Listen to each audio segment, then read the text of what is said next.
Hi, my name is Toby Mathis. I'm one of the partners at Anderson Business Advisors, and today we're going to talk about how you can set up your own nonprofit. Now, when I say nonprofit, we're really talking about charitable organizations. There's about 30 of them underneath the United States Code that you're able to get exemption for. But I'm going to zero in like a laser beam on one of them, and that's the one we all know and love. It's called the 501c3.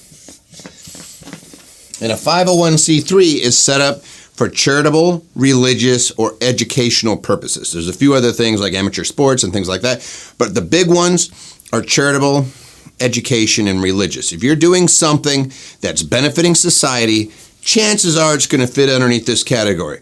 You're providing assistance to veterans. Boom.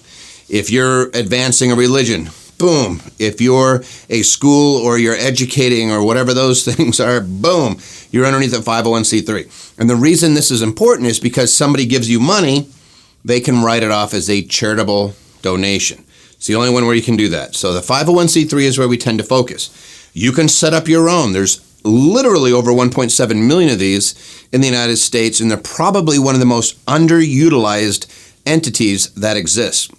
Now, to set one up, there's only 3 steps. It's actually very, very simple when you break it down into pieces. And the easiest way to look at this is we always have 3 categories that entities follow into, no matter whether you're for-profit or not-for-profit. And that is we have to deal with the states, we have to deal with third parties like judges or any third party, a bank, whatever, and then we have to deal with the feds. And you know them as the IRS. What we care about is that all 3 are happy with what we set up to recognize it as a 501c3. So the first thing we do is we say, what form should it take? Do not listen to any of the bad information out there. There's only one form you're going to want to use to make this as easy as possible. And that's because 501c3 starts off with a word, and that word is corporations. So that's what we're going to be.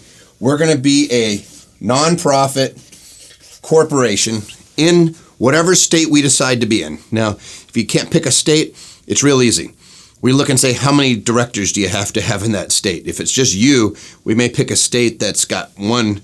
If you're doing everything in one state, we're probably picking that one. These things, it's not going to be rocket science.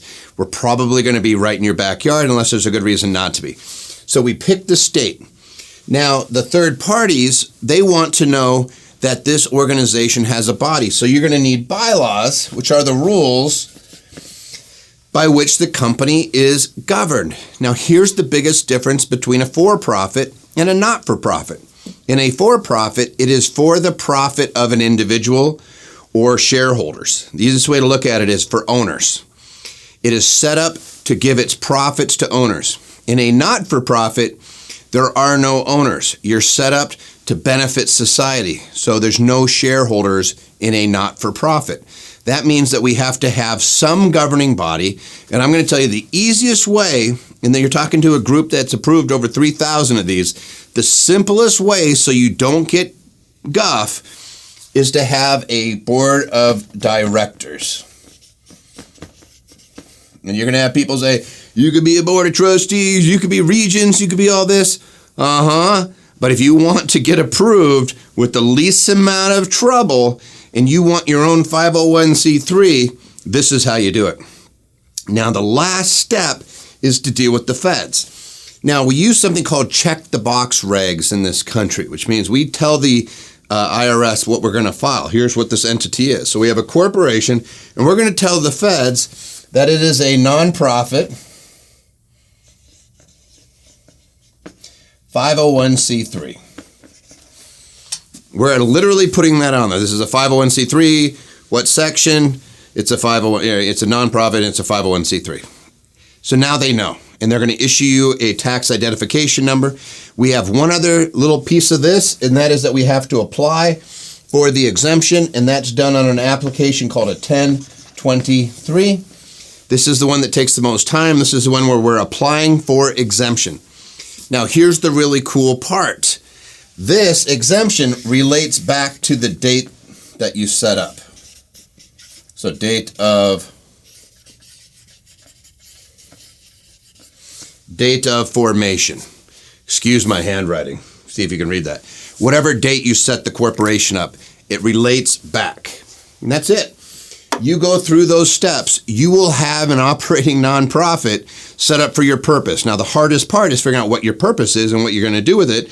But there's so many cool things that I've seen clients do, whether you're trying to end homelessness, whether you're trying to help veterans, when you're trying to help single moms, whether you're trying to educate society, whether you're trying to provide housing to low to moderate income households, which isn't what you think.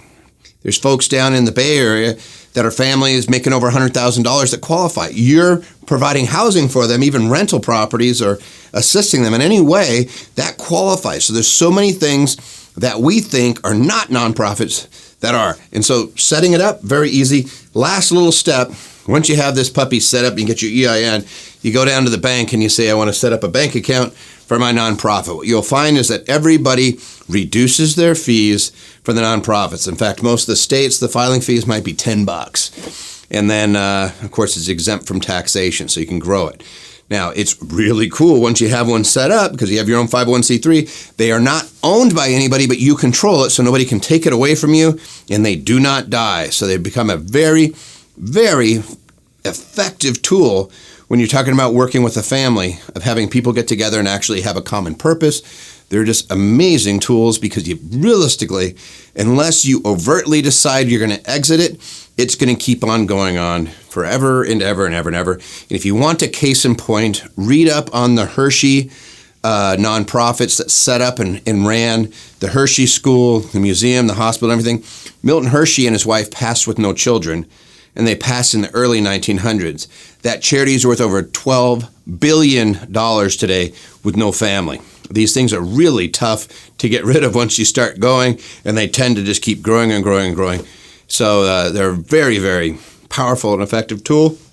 Anything we can do to help you set it up, we've done thousands of these. We love working with nonprofits. If you're somebody who wants to set up a 501c3, just give us a call. We can have you up and running and actually start that process within a matter of days.